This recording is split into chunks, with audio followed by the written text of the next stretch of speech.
Sunteți toată ziua Toată cu ziua. mâinile pe frunte. Exact. Nu este adevărat.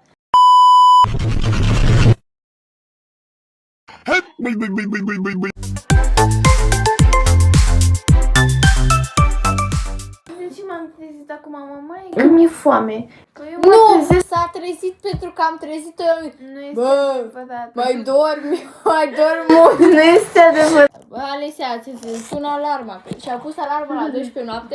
Ce mă, dar ea prietena făcea un telefon bun. Da, Păi era da, de nu o știu jumătate de oră făcea așa. Și Da.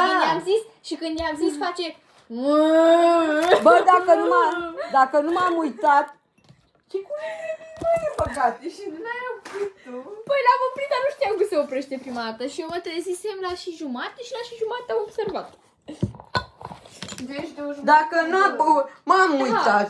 Nu știam, m-am gândit că îl aveați lângă voi, în plapumă. Nu aveam lângă noi, că nici măcar nu aveam de Da. să ne culcăm. Păi unde era telefonul? Bă, lângă televizor acolo. Lasă-mă să mă Hai, bă-te-vă. Da, și-o, mamaie. seamănă cu mine. Uitați, deci nicio diferență. Nicio diferență. Și mă dau picioarele. Uite, mi-a luat și unul. Nu mi-a luat unul. Ce? Vreau eu? Asta e eu. Eu spuneam că Iisus a înviat, Tu zici- adevărat a înviat și după aceea Păi, o dar să contează- spărgeam. Păi da, zice, Da, normal. Ce-i dau cu... Așa. Ha, Ok, deci. dar vezi să se vadă ore. Se ved. Hristos a înviat. Adevărat am viat. Da, Te țin la mai, spate, adevărat băi. mai spune. nu are nimic, că așa mănânci. Ei, da, Am avut mă, noroc. cum să... Hai, nu spargeți ouăle. Bă, bă, L-am pus în spune că eu mănânc două. Ah, bun, hai. Trebuie să găsesc unul care seamănă cu mine. Asta seamănă cu... Care să se mene cu Că era ca să două sau așa. Asta seamănă cu mine după ce mă cert eu cu Marco, după ce mă bag și cu... Așa arată și mâna mea. Da? Da, da. Hristos a înviat. Adevărat în viață. Pentru că este poftos, mănâncă că este obligație și dacă nu mănâncă, este bătută. Bine, nu este bătută, dar este bătută. Dar nu este o bătută, este certată. Dar este amenințată. Ok. Îmi place că se transmite vedere și pot să fiu una cu ou. Vedeți? Ignorați pensamentul. Asta vă zic eu, poveste aici. Deci, nu știu, pun pariu care este primul om pe care l-am întâlnit care se taie cu O curea. o curea. Deci Alessia a făcut așa cu curea, a vrut să se creadă periculoasă Nu este adevărat, mă. și a prins degetul acolo și... Stai liniște, mamaie, că nu te vezi. Ha? Stai liniște, mamaie, poți să vorbești, poți să faci ce vrei tu, mamaie. Vorbesc că voi nu m-au auzit. Mama este adevărată, mama este. Uite-vă, mamaie. Mă, ții minte când ai pus sare în zahăr?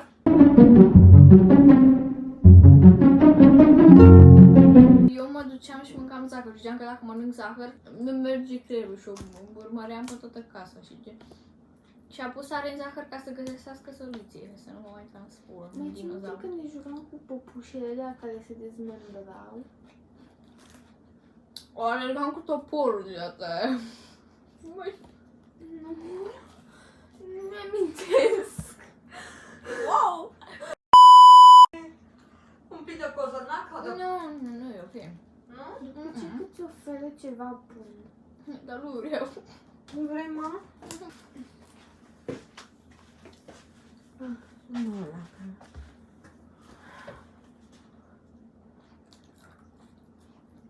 Nu, deci, mamaie, tu să nu stai aici să ne aștepți pe noi. Păi ce, băi, nu stai aici toată noaptea, mâncați și plecați la culcare. Da, asta spun și eu, că nu o să stai aici până când o să mâncăm noi, că eu acum stau și îmi decorez cu greu. Nu de mult. Îți traduc? Să nu te culci îmbrăcată. Nu te uita la mine, uite-te la ea. Mă uit, mă, la ea mă uit. Că Alessia vorbește despre chestia aia de care vorbeai tu.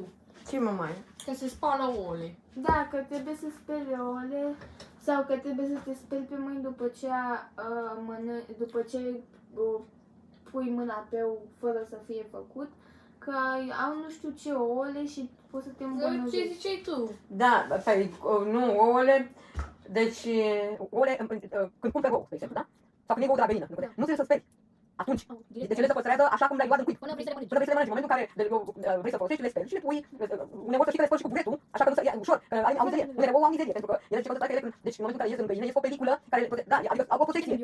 Da, mama, Da? știm. Așa, ca să, și dacă le speli, intră microbii, adică sunt. Am rămas singurele, mama e să se culce. Tu ce faci? Ce? Așa, și Lasă-mă să mănânc. ea mănâncă ou. Deci mănâncă de 20 de minute, 2 ouă. Ce ai cu mine? Păi, dar ce? Stai 3 ore să faci un ou. E bun, nu? Aoleu. Acum... Aș mânca salsa de gea. Taci. Știi ce fac? Păi că și eu m-am trezit de la alarma aia, că nu știam ce bipă e, bă, deci nu, credeam că bubuie televizorul prima dată, după m-am uitat, bă, venea spre placă, bă, poate bubuie placa, am lăsat-o aprinsă, mâncați, aș bubuie acolo.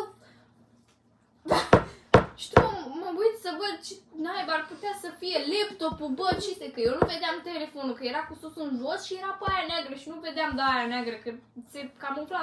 Gen, când am văzut că e telefon, venea să dau cu el, că bubuia alarma asta.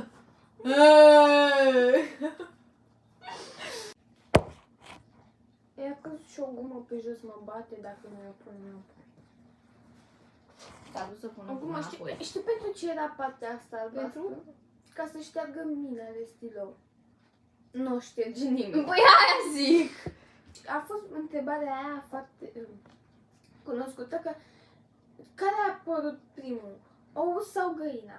Și a apărut celula primul. Ok, deci asta a apărut celula prima. Deci asta înseamnă că celula a făcut-o? Celula a nu făcut-o? găina, din celulă s-a format o găină. Așa, Ah. că s-a dezvoltat, știi? Și asta înseamnă că asta s-a întâmplat cu orice ființă de pământ. Deci asta înseamnă că asta s-a întâmplat și cu noi, că s-a întâmplat să fim cât de cât asemănători cu maimuțele. Deci și noi am fost o celulă, dar am fost o celulă diferită de ceilalți, care ne-am dezvoltat mult mai mult decât celelalte celule. Că pentru că dacă vedem, și animalele seamănă între ele. Mamă, deci am o găină la mine la țară, la București. Și, bă, deci seamănă leit cu Bruno, mâncați! Ăla patru nu pune acolo.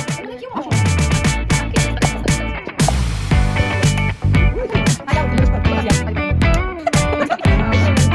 Tot așa.